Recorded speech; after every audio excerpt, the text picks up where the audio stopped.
السلام عليكم ورحمة الله وبركاته. maalin dhowta anigoo TV-ga daawanaya wararka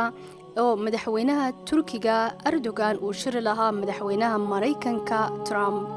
Shirka waxaan u fiirsaday Erdogan waxa uu turjumaysay hadalka Trump gabadh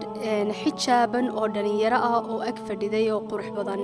gabadha oo la yidhaaho marka magaceeda baadhay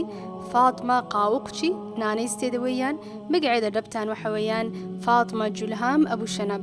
inantaas waxaa dhashay gabadh ku jirtay baarlamaanka Turkiga oo la odhan jiray Marwa Qaawuqji. aabaheedna waxa weeyaan nin dalka Jordan u dhashay laakiin basboor Mareykan haysto oo la yidhaaho Axmed Abu Shanab. inantaas waxa weeyaan turjumaanka u gaar ah madaxweynaha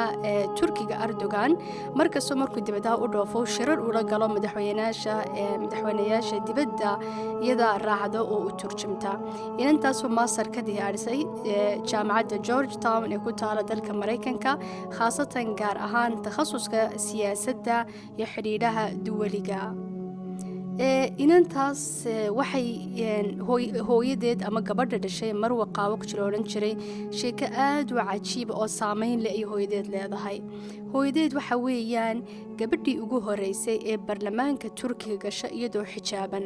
taas waxayd waqtigu 1999kii waqtigii dowladda Turkigu ay calmaani ahayd. calmaanigu oo yani macnaheedu in la kala saaro diinta iyo dowladda oo aan wax diin ku saabsan inaan lagu dhaqmin oo dumarka xijaabka loo ogolayn oo diinta salaada eedaanka masaajidka waxaas oo dhan la takoori jiray xiriir la saari jiray waqtigaas. gabadhaas oo la odhan jiray Marwa Qaawuqji doorashadii bay ku guuleystay oo cod badan bay heshay iyadoo matalaysa xisbiga Al-Fadila. saas ayay ku gashay baarlamaanka Turkiga iyadoo siday u bilaabtay doorashada ay u gashay xoog ay dowladdu uga soo horjeeday iyo saxaafadii iyo shacbiga oo wada cilmaani u badan. gabadhaas intay doorashada ku jirtay ilaa intay guuleysatay oo ay noqotay xubin ka mid ah xubnaha baarlamaanka, xiriiri badan baa la saaray. saxaafadda Turkiga markasta wax beena baa lagu qori jiray, jariidadaha lagu soo qori jiray, waa la caayi jiray, waa la eedeyn jiray. waxay gaadhay heer inay isqariso, guriga dhowr jeer ay ka guurto, caruurteedana labadeeda hablood inay iskuulka ka saarto. manay bixi jirin iyadoo keligeeda, markasta markay baxayso waxay kaxaysan jirtay walaasheed iyo dad ay asxaab yihiin iyo reeraheeda iyo familiga, dad daraga oo saa looga celiyo saxaafadda ama dadkan caayaaye ee maagaaya. maalintii ugu horeysay ay gashay baarlamaanka ahayd maalintii lagu talagalay in la dhaariyo sida caadada markay ay dadku ku guuleystaan baarlamaanka ay waxay gashay baarlamaanka iyadoo xijaaban oo dhar asturan gashan. markii sidaa u gashay dadkii ku jiray baarlamaanka xubnihii baarlamaanka ayaa xildhibaanihiiba wada kacay oo ku qayliyey. intii qayliyeen bay yidhaaheen gabadhan meesha ka saara ama xijaabkeeda ha tuurto, khatar bay ku tahay dastuurka dowladda calmaaniga. markii dadku isku buuqeen meeshii gabadhii lagu qayliyey ayaa waxa istaagay Poland Ajawiid oo ahaa ra'iiska wasaaraha hore dowladda Turkiga. intuu kacay stage-ka buu istaagay, markaasaa khudbad buu soo jeediyay, khudbad ku dhamaatay gabadhuna khatar bay ku tahay dastuurka Turkiga ee dowladda calmaaniga wayna baarlamaanka sidaa looga saaro.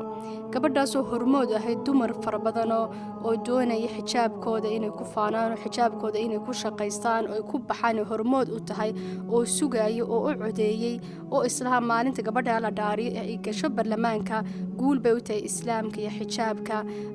ayaa sida yar fudud looga saaray baarlamaanka oo dibadda loo eriyay.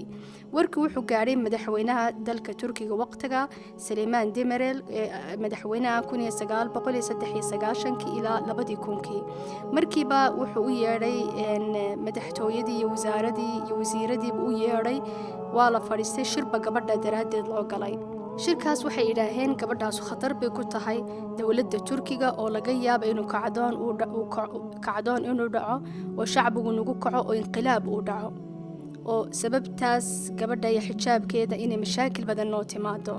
marka wuxuu soo saaray dhowr qodob oo ay ka mid tahay maadaama gabadhaasu ay khatar ku tahay xijaabkay gashan tahay dowladda iyo cilmaaniga iyo dastuurka cilmaaniga. anagu wuxuu yidhi ma ataagayno ama kama soo horjeedno shakhsiyadda Marwa kama soo horjeedno laakiin waxaan ka soo horjeednaa xijaabkeeda maadaama xijaabkeeda ay ku adkaysatay oo aanay doonin inay saarto haddaba anagu sidaas ayaynu uga erinay baarlamaanka xisbigay ku jirtana iyo iyaduba 5 sannadood looma ogola inay siyaasadda ka shaqeeyaan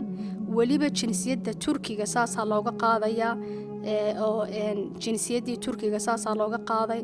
welibana dalka Turkiga imikadan waa laga eriyaya oo dalka dibadda uga baxdo qodobaha uu soo saaray madaxweynuhu waxay ahayd qodobo aad u adag oo adduunkii iyo dalalkii islaamiga xoog looga dooday oo laga soo horjeeday 11 cisho ka hor gabadhiba baasaboorkii Turkiga waa laga qaaday habeen ka mid ah habeennimada iyadoo gurigeeda joogta ayaa qoladii amniga iyo biliiskiiba gurigeedii soo weeraro la damcay in gurigeeda laga dhex saaro oo la xidho laakiin qolo ka mid ah ama xubno ka mid ah xisbiga Fadila ay ka soo horjeeday ayaa la dagaalamay ciidankii dawladda oo u diiday guriga inay gabadha ka dhex qaataan mar way caruurtooda markiiba way baxsadeen waxay u qaxeen dalka Mareykanka halkaas ay caruurtooda ku koreen oo ay jaamacadahoodii ku dhameeyeen markuu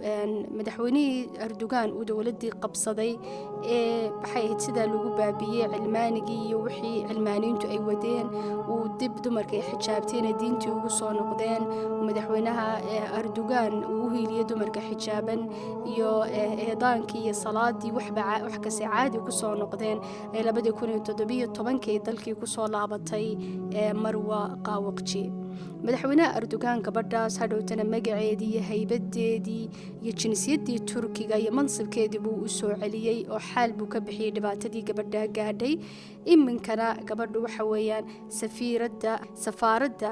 Turkiga ku taala dalka Malaysia iyada haysata oo maamusha inanteeda weyna waxa weeyaan waxay noqotay kamid la taliyaasha gaarka ee madaxweynaha Erdogan inanteeda Faadumana wuxuu ka dhigay turjumaankiisa u gaara madaxweynaha Turkiga ee Erdogan maadaama ay aqoon dheeraada ay ku soo qaaday siyaasadda dalka Mareykanka walaasheed xataa imanka walaasheed caawin jirtay markasta dadka ka celin jirtay markay bixi jirtay ay ka haysan jirtay markay dhibaatada lagu hayay iyaduna mansab iyo xil weyn dalka Turkiga ay ka haysaa haddaba waxa xasuusataan waqtiyada adag oo ku soo mari kartaa nolosha iyo waqtiyo aad u madow oo xanuun kulul laakiin haddaad xaq aad ku taagan tahay oo wadadii ama dariiqii mustaqiimka Ilaahay noo jeexay aad socotid adduunkuna hadduu kaa soo horjeedo oo hadafkaagii laga soo horjeedo iyo mabda'aad aaminsaneed iyo diintaada iyo goolkaad nolosha aad ka lahayd hadduu adduunkoo dhan ka soo horjeesto oo lagu dulmo waxaad isku daydaa inaad ahaatid sida geed adag oo dabayluhu markay yimaadaan la liica oo laakiin aanad jabin waxaad noqonaysaa waqti ka mida waqtiyada xaqaagu kuu soo noqonaya waxaad arkaysaa adduunkoo saf kuu istaagay oo kuu sacabtumaya sababtu waxa weeyaan maalinta lagaa filayay inaad jabtid oo aad burburtid aad ooydid waxaad ahayd sida buurta ayaad u soo taagnayd oo ismaad dhiibin xaqaaga Ilaahay uu kuu soo celinayaa haddaad is adkaysid oo aanad isdhiibin markaas waxaad xasuusataa Ilaahay subxaanahu wa tacaala wuxuu yidhi inna allaha laa yudayicu ajra man axsana camalan sadaqa allahu alcadiim